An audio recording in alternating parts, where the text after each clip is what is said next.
Hi යාළුවනේ කොහොමද ඔයගලන්ට? ඔන්න මං කිව්වා වගේ අදත් අලුත් වීඩියෝ එකකින් ආවේ. අද මං හදන්නේ කැරමල් පුඩිම.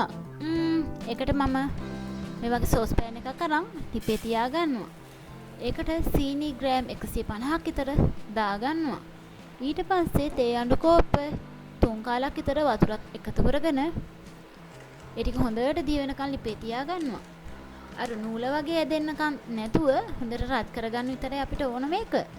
ඊට පස්සේ මම ඒකම කරදමංගු ටිකක් බැදලා කුඩු කරලා තියාගන්නවා. සීන් ටික දිය වෙනකම් විතරයි අපිට මේක ලිපේ තියාගන්න ඕන. ඊට පස්සේ අර කරදමංගු ටිකක් දාලා චුට්ටක් වෙලා තියලා මම ඒ ටික බාලා බෝල් එකකට දාගන්නවා.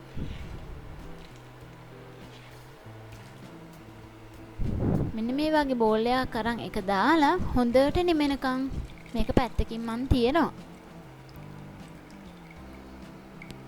ඊට පස්සේ ඒ සෝස් පෑන් එකම ලිපේ තියලා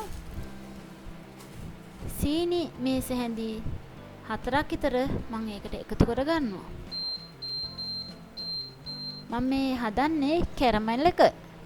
කැරමල් එක වෙන එකට තමයි මම මේ සීනි එක ලිපේ තියාගන්නේ. ඊට පස්සේ හැඳ මුකුත් පාවිච්චි කරන්නේ නැතුව මම ඒක එහෙමම තියනවා පොඩ්ඩක් රත් වෙන්න. ඒ එකම මම උණු වතුර ටිකක් ළඟින් තියාගන්නවා.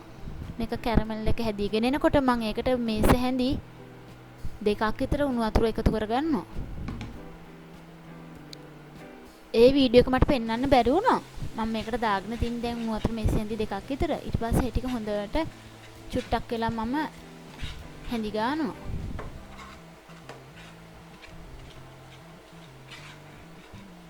ඊට පස්සේ මම බෝල් එකක් අරගෙන මම ඒ කැරමල් එක මම ඒ බෝල් එකට දාලා හොඳට වටේම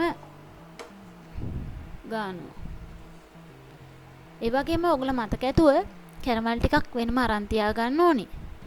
තව වැඩකට මම ඒක වෙනම හදාගත්තා. ඊට පස්සේ මගේ අර පැණි එක හොඳට නිමිලා තියෙන්නේ. මම ඒකට බිත්තර 3ක් විතර කරලා දාගන්නවා.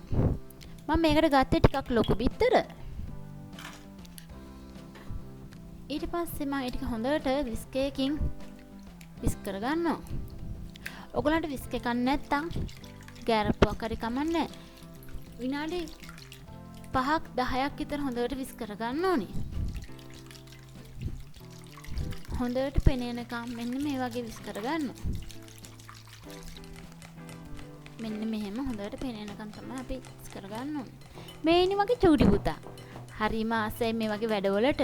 එයා හරි ආසයි මේවා කන්නත්. ඒකයි එයාට ඕනි වුණා මගේ වීඩියෝ වලට එන්න. ඊට පස්සේ මම ඒ ටික කැරමල් දාපු භාජනයට එකතු කරගන්නවා. ඒකම මම හොඳට ෆොයිල් එකකින් ඊට පස්සේ විනාඩි 45 50ක විතර මම මේක හොඳට තැම්බෙන්න තියනවා.